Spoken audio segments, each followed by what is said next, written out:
Assalamualaikum warahmatullahi wabarakatuh. Perkenalkan, kami dari kelompok 4, kelas O, yang akan membagikan hasil observasi dan diskusi kami mengenai strategi pengembangan air terjun Sri Ketuk sebagai daya tarik wisata berbasis bentang lahan kars di Kabupaten Gunung Kidul, yang mana kelompok kami terdiri dari yang pertama, Cesaria Ika Damayanti, yang kedua, saya, Destia Fitriani, yang ketiga, Irviana Nur Aska. Yang terakhir adalah Reta Yunita Sihombing. Pertama, jenis penelitian. Penulis memilih judul Strategi Pengembangan Air Terjun Sri Ketuk sebagai daya tarik wisata berbasis bentang lahan kars di Kabupaten Gunung Kidul. Penelitian ini menggunakan jenis kualitatif dengan metode analisis deskriptif dan menggunakan data primer dan sekunder yang didapat dari hasil survei. Yang kedua, lokasi dan waktu penelitian. Observasi dilakukan oleh peneliti di lokasi air terjun Sri Ketuk yang terletak di Desa Bleberan, Kecamatan Playen, Kabupaten Gunung Kidul, Daerah Istimewa Yogyakarta, yang dilaksanakan pada hari Minggu 5 Juni 2022. Yang ketiga, jenis data. Yang pertama ada data primer. Data yang didapat dari sumber pertama, baik dari individu maupun perseorangan, seperti hasil wawancara atau hasil pengisian kuesioner yang biasanya dilakukan oleh peneliti. Yang kedua ada data sekunder, pengambilan objek data yang dilakukan secara tidak langsung. Teknik pengumpulan data ada dua ya. Yang pertama survei primer. Survei primer merupakan metode pengumpulan data yang dilakukan secara langsung, terjun ke lapangan atau lokasi penelitian.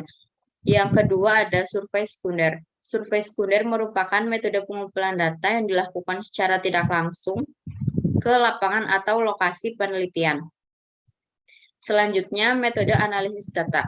Analisis SWOT adalah metode analisis perencanaan strategis yang digunakan untuk memonitor dan mengevaluasi lingkungan perusahaan, baik lingkungan eksternal dan internal, untuk suatu tujuan bisnis tertentu. SWOT merupakan akronim dari kata kekuatan, kelemahan, peluang, dan ancaman. Selanjutnya akan dijelaskan oleh Seria. Hasil penelitian dan analisis data, yaitu deskripsi data. Yang pertama, Kabupaten Gunung Kidul. Kabupaten Gunung Kidul merupakan salah satu kabupaten yang berada di Provinsi Daerah Istimewa Yogyakarta. Luas wilayah Kabupaten Gunung Kidul 1.485,36 km persegi, sekitar 46,63% dari luas wilayah Daerah Istimewa Yogyakarta.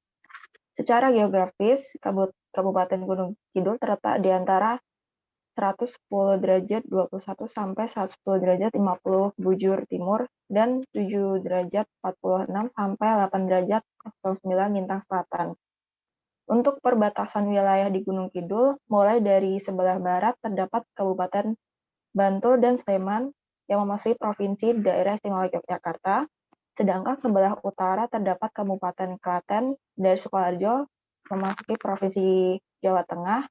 Adapun di sebelah timur terdapat Kabupaten Wonogiri, Provinsi Jawa Tengah.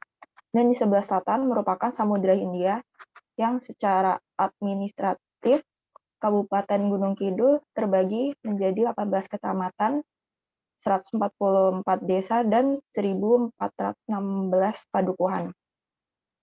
Untuk wilayah topografi di Gunung Kidul memiliki 3 zona, yaitu zona pertama, zona utara disebut wilayah Batur Agung dengan ketinggian 200 meter hingga 700 meter di atas permukaan laut. Lalu keadaannya berbukit-bukit, terdapat sumber-sumber air tanah kedalaman 6 meter hingga 12 meter dari permukaan tanah. Jenis tanah didominasi latosol dengan batuan induk, vulkanik, dan sedimen taupat. Lalu zona kedua, zona tengah disebut wilayah pengembangan ledok Wonosari dengan ketinggian 150 hingga 200 mdpl.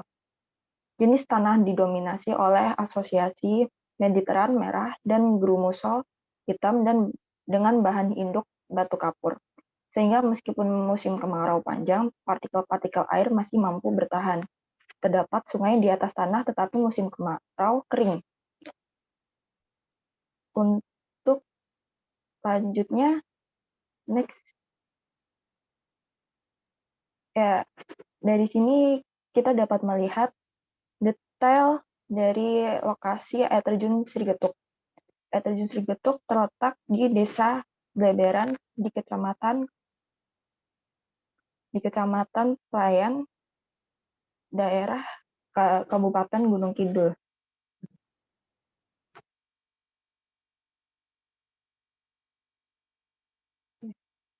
Untuk selanjutnya akan dijelaskan oleh Destia.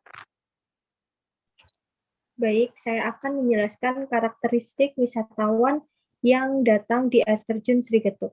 Nah, di sini hasil penelitian kami menyebarkan kuesioner yang diisi oleh beberapa wisatawan, kurang lebih dari 20 wisatawan. Nah, kami mengambil 4 sampel, yaitu jenis kelamin, usia, motivasi, dan daerah asal wisatawan. Yang pertama, jenis kelamin, ini 55% atau setengahnya didominasi oleh laki-laki. Kemudian, usia pengunjung yang datang di air terjun Sri Getuk ini didominasi oleh usia lebih dari 20 tahun, yang mana ini ditunjukkan 9,45%-nya. Kemudian selanjutnya, dari daerah asal wisatawan, sebanyak 52% atau lebih dari setengahnya ini didominasi oleh luar provinsi daerah istimewa Yogyakarta. Kemudian sampel yang terakhir, dari motivasi wisatawan berwisata, yaitu 49% wisatawan berkunjung untuk mencari pengalaman baru. Baik, selanjutnya akan dilanjutkan oleh Reta Siombing. Silakan, Reta. Baik, selanjutnya tentang hasil penelitian kami, yaitu analisis faktor lingkungan internal.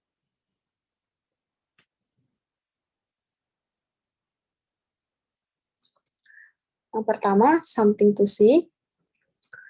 Something to see, apa yang bisa kita lihat di air terjun Sri Getuk, yaitu yang pertama adalah pemandangan tebing kars. Salah satu daya tarik yang terdapat di air terjun ini membuat beberapa wisatawan datang ke tempat ini. Kemudian ada pemandangan air terjunnya. Air terjun ini memiliki pesona panorama alam yang sangat mempesona. Air terjun ini berada di antara perbukitan kars. Air terjun ini memiliki panjang 25 meter yang dikelilingi bebatuan di sekitar air terjun hingga membentuk undakan-undakan seperti kolam renang dengan air yang sangat jernih dan segar. Kemudian ada something to do. Yang pertama, trekking. Selain naik rakit, salah satu akses yang bisa dilakukan wisatawan untuk mencapai air terjun Sri Getuk adalah trekking dari tempat parkir. Jalur trekking yang dilalui cukup seru dan menantang, karena wisatawan harus melewati area persawahan. Kemudian ada body rafting. Body rafting ini sama dengan menghanyutkan diri ke dalam sungai menggunakan pelampung, lalu tubuh akan mengembang dan terbawa arus sungai hingga sampai ke titik pemberhentian terakhir. Body rafting dapat dilakukan pada saat musim kemarau, di mana air sungai sedang jernih dan arusnya tidak terlalu deras seperti saat musim penghujan. Yang ketiga, bisa kita lakukan flying fox yang sudah tersedia di tempat atraksi tersebut. Kemudian ada rappelling, yang merupakan salah satu olahraga menuruni tebing menggunakan tali Kernmantle di bawah guyuran air terjun.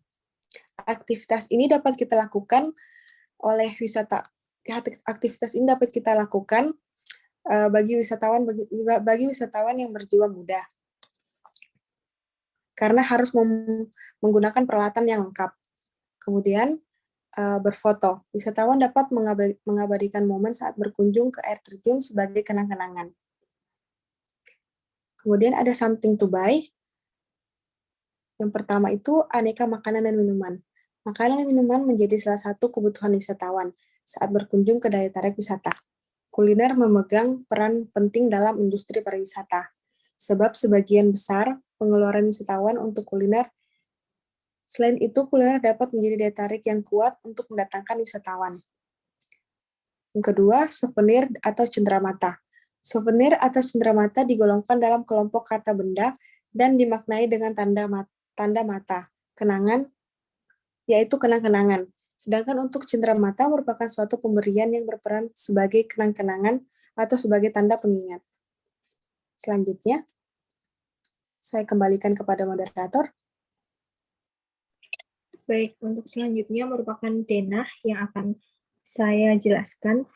Nah, di sini adalah denah untuk daya tarik wisata di air terjun Sri Ketuk. Ketika kita mulai memasuki daerah daya tarik wisata, yang pertama kita akan terkena retribusi ya. Satu orang wisatawan akan membayar sebesar 15.000. Kemudian setelah itu kita menempuh jarak kurang lebih 300 meter menggunakan kendaraan pribadi yang selanjutnya akan sampai di parkiran mobil dan motor. Setelah itu wisatawan dapat jalan, kemudian ada ruko di sebelah kiri dan kolam di sebelah kanan. Kemudian tepat lurus ini ada spot foto untuk wisatawan. Kemudian ada 3 alternatif wisatawan untuk menuju ke air terjun, yaitu yang pertama kita menggunakan kapal atau rakit. Nah, di sini kita harus menuruni tangga, kemudian akan disambut oleh loket untuk membeli tiket rakit tersebut. Kemudian kita akan jalan ke dermaga menggunakan rakit, kemudian turun ke dermaga, kemudian ke air terjun. Kemudian alternatif yang kedua, kita dapat menggunakan flying fox. Jadi flying fox ini talinya akan membentang kurang lebih 50-100 meter yang akan membawa kita ke air terjun. Dan alternatif yang ketiga yaitu jalur trekking, di mana wisatawan harus berjalan menuruni tangga, kemudian wisatawan akan sampai ke air terjun. Nah, di sini amenitas yang mendukung yaitu toilet dan musola sudah ada di air terjun Sri Ketuk ini sendiri. Baik, selanjutnya akan dijelaskan oleh Seria. Baik, jadi saya di sini akan menunjukkan rute menuju air terjun Sri Ketuk. Untuk air terjun Sri Ketuk sendiri terletak di Dusun Manggaran, Desa Bleberan, Kecamatan Pelayan, Gunung Kidul. Dari Jakarta, wisata alam yang dikelola oleh masyarakat desa ini bisa ditempuh sekitar 1,5 hingga 2 jam perjalanan. Untuk akses menuju daya tarik wisata ini bisa dibilang sudah baik, karena jalannya juga sudah berbentuk aspal. Dan untuk rute jalan, itu bisa melewati Wonosari, lalu Piungan, Bukit Bintang, hingga pertigaan Gading belok kanan, lalu Pelayan, pada akhirnya akan sampai ke daya tarik wisata tersebut, yaitu air terjun Sri Ketuk. Wisatawan tidak perlu khawatir tersesat karena pengelola telah banyak memasang petunjuk arah yang terpampang di jalan. Namun wisatawan juga harus teliti dan jeli supaya petunjuk arah tidak terlewat. Baik, untuk selanjutnya akan dijelaskan oleh Aska.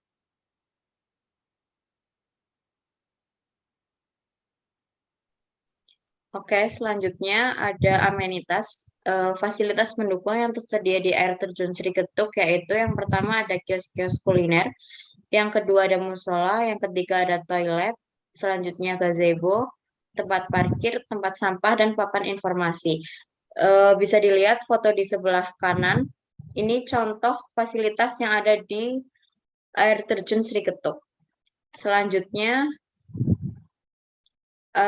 kelembagaan atau organisasi. Air terjun Sri Ketuk telah dirilis sejak tahun 2007 atau atas inisiatif masyarakat desa yang ikut dalam keanggotaan kelompok sadar wisata atau Pokdarwis yang diketuai oleh Bapak Tri Harjono. Hal ini dilakukan agar tercapainya tujuan dari pihak kelompok sadar wisata, yaitu diperdayakannya serta mensejahterakan masyarakat desa Bleberan. Di sini ada foto kami saat kami mengunjungi air terjun Sri Ketuk, dan di sebelahnya terdapat struktur organisasi dari pengelola air terjun Sri Ketuk itu sendiri. Selanjutnya akan dijelaskan oleh Rebel. Baik, selanjutnya adalah analisis faktor lingkungan internal. Beberapa faktor yang menunjukkan strength. Yang pertama itu atraksi di air terjun Sri Getuk sudah cukup lengkap dan cukup menarik bagi wisatawan. Kedua, kelembagaan di air terjun Sri Getuk sudah cukup baik, dikelola oleh masyarakat sekitar, dan ada kerjasama yang baik dengan pemerintah daerah. Yang ketiga, kondisi geomorfologi di air terjun Sri Getuk unik dan menarik berupa bentang alam karst dan fluvial. Kemudian beberapa faktor yang menunjukkan weakness, aksesibilitas menuju air terjun Sri Getuk masih kurang memadai, jalan sedikit terjal, dan hanya ada kendaraan pribadi yang bisa masuk langsung menuju parkiran.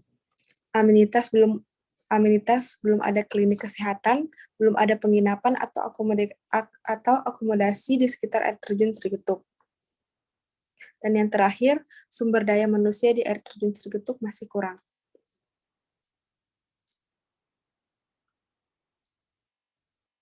Terima kasih. Selanjutnya.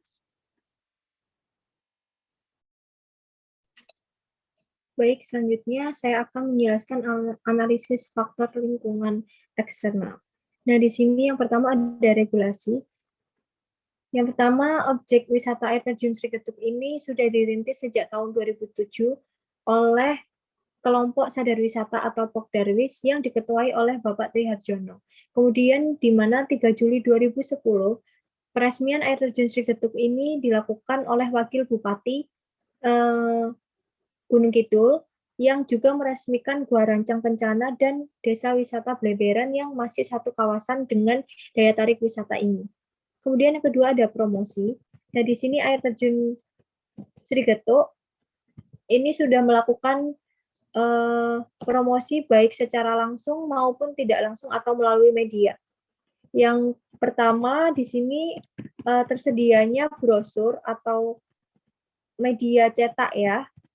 Yang kedua itu sudah ada digital marketing seperti Instagram air terjun Sri Getuk sendiri, yaitu bisa dikunjungi di @sri_getuk. Yang kedua, kita dapat menemukan di Google Maps. Kemudian yang selanjutnya persaingan. Nah, di sini persaingan sendiri yaitu pantai dan goa yang ada di sekitar Gunung Kidul seperti Goa Pindul, Goa Jomblang, Pantai Samas, Pantai Ngobaran, dan masih banyak lagi. Kemudian wisatawan di sini, sebagian wisatawan sudah merasa puas ya dengan atraksi, fasilitas, maupun pelayanan yang ada di air terjun Sri Getuk. Kemudian pasar atau target yang dituju oleh pihak pengelola yaitu mengarah kepada semua kalangan, baik itu dari balita maupun para lansia. Kemudian teknologi, nah di air terjun Sri Getuk sendiri sudah memanfaatkan teknologi khususnya sumur pompa deviral dan pompa hidrolik. Dan juga pengelola juga memanfaatkan teknologi untuk promosi, seperti menggunakan internet dan media sosial. Kemudian ada kerjasama. Nah, di sini air terjun Sri Getuk ini tidak melakukan kerjasama oleh pihak manapun. Jadi dikelola oleh Pokdarwis dari Desa Bleberan ini sendiri. Kemudian yang terakhir ada kebencanaan cuaca dan iklim. Nah, pada tahun 2017 itu terjadi banjir bandang atau masyarakat sekitar menyebut badai cempaka. Nah, ini akibatnya terjadi korban jiwa, kemudian selain itu kerusakan fasilitas serta amenitas yang berada di air terjun Sri Getuk ini sendiri. Nah, dilanjutkan oleh Seria. Baik, saya akan menjelaskan beberapa faktor eksternal yang menunjukkan opportunity, yaitu promosi yang dilakukan pengelola sudah bagus seperti melalui internet. Lalu yang kedua, wisatawan yang cukup banyak dan merasa puas dengan pelayanan dan atraksi. Yang ketiga, target pasar air terjun Sri Getuk untuk semua kalangan. Dan yang keempat, sudah memanfaatkan teknologi untuk promosi dan fasilitas. Yang kelima, pengelola air terjun Srigetuk sudah melakukan kerjasama dengan pemerintah. Dan yang selanjutnya, beberapa faktor eksternal, yaitu TRIP. Yang pertama, persaingan dengan daya tarik wisata sejenis yang berdekatan, yaitu Pantai Samas, Pantai Ngobaran, dan gua di Gunung Kidul. Yang kedua, cuaca dan iklim cukup mengganggu aktivitas wisata. Dan yang terakhir, di air terjun Srigetuk terdapat ancaman bencana alam, yaitu banjir dan tanah longsor. Dan untuk selanjutnya akan dijelaskan oleh Reta Seimbong.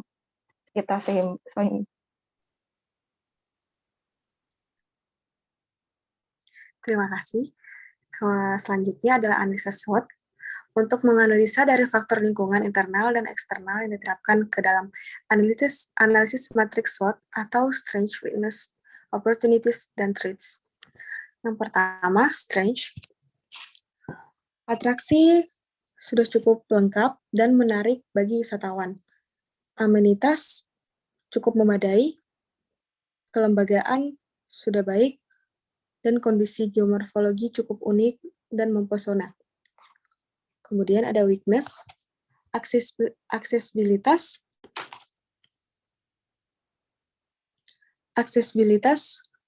menuju air terjun Srigetuk masih kurang memadai, jalan masih terjal dan hanya kendaraan pribadi yang bisa masuk menuju parkiran.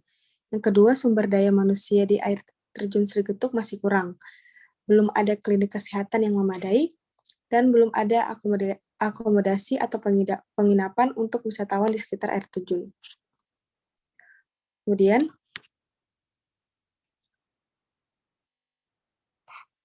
opportunities, penetapan ditetapkan menjadi salah satu air terjun terindah yang berbasis geowisata. Promosi yang dilakukan sudah baik karena melalui cetak dan juga melalui internet. Wisatawan yang cukup banyak dan merasa puas. Target pasar mengarah ke semua kalangan, dan pengelolaan air terjun Srigetuk sudah melakukan kerjasama baik secara pemerintah maupun masyarakat. Terima kasih, saya kembalikan lagi kepada Destia. Baik, selanjutnya akan dilanjutkan oleh Irviana.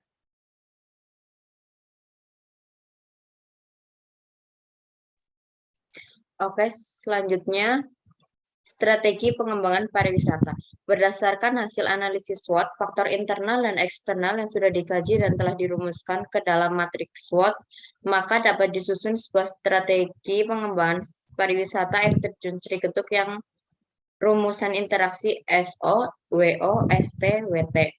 Yang pertama ada SO, yaitu mengoptimalkan atraksi yang ada dengan keamanan yang baik. Yang kedua, promosi lebih ditingkatkan terutama pada promosi dengan media sosial. Selanjutnya, lebih meningkatkan kerjasama terutama dengan pihak luar. WO, mengadakan pelatihan kepada masyarakat khususnya untuk pemandu wisata. ST, yaitu inovasi baru terhadap atraksi yang ada agar tidak monoton. WT,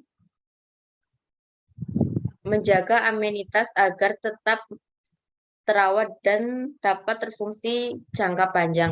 Selanjutnya, mengurangi dampak yang ditimbulkan bencana dan cuaca dengan menerapkan strategi adaptasi dan mitigasi.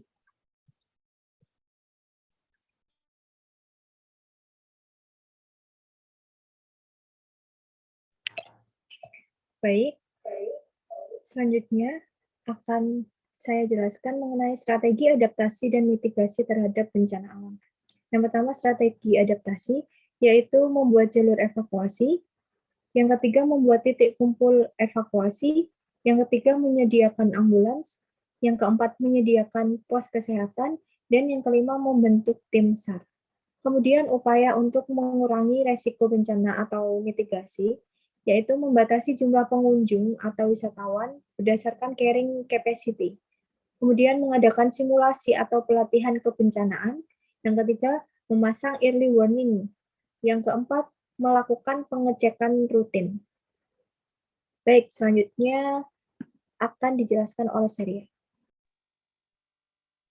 Baik, saya akan menjelaskan kesimpulan, yaitu air terjun Srigetuk adalah salah satu daya tarik wisata yang menarik terletak di Desa Beberan, Kecamatan Pelayan, Kabupaten Gunung Kidul, Daerah Istimewa Yogyakarta.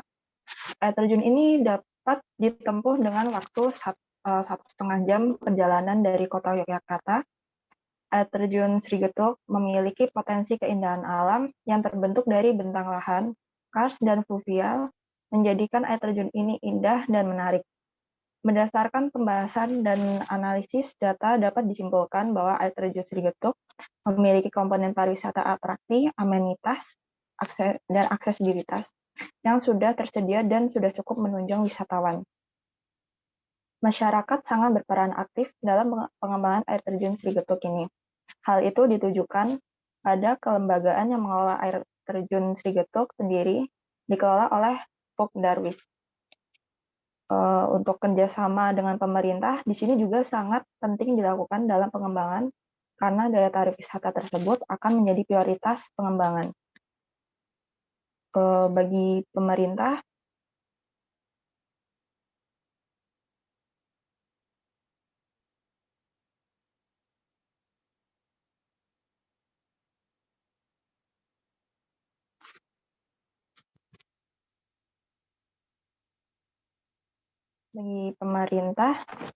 mohon maaf.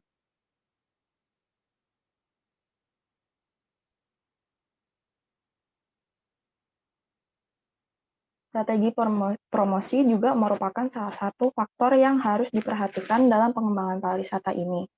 Promosi melalui media sosial maupun internet sangat bermanfaat apabila dapat dikelola dengan optimal.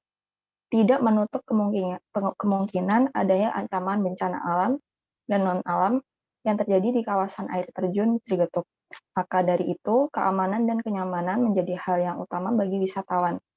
Kualitas SDM juga harus ditingkatkan untuk menunjang kepuasan wisatawan yang berkunjung di air terjun Srigetuk. Dan untuk saran, dari hasil penelitian yang telah dilakukan dalam pengembangan air terjun Srigetuk, terdapat saran dari kami, diantaranya sebagai berikut. Pihak Dinas Pariwisata Kabupaten Gunung Kidul, yaitu memberi pengawasan yang lebih intens terhadap semua komponen pariwisata di daya tarik wisata air terjun Srigetuk. Dan yang kedua, peningkatan kualitas sumber daya manusia dengan pelatihan-pelatihan yang berhubungan dengan wisatawan kepada masyarakat. Dan yang kedua, yaitu untuk pihak masyarakat dan pengelola air terjun Srigetuk. Yang pertama, pengadaan fasilitas tambahan untuk menunjang kegiatan pariwisata. Yang kedua, menggencarkan promosi melalui media sosial dan mengoptimalkan konten-konten yang lebih menarik seperti video profile. Dan yang ketiga, menjual souvenir yang lebih beragam.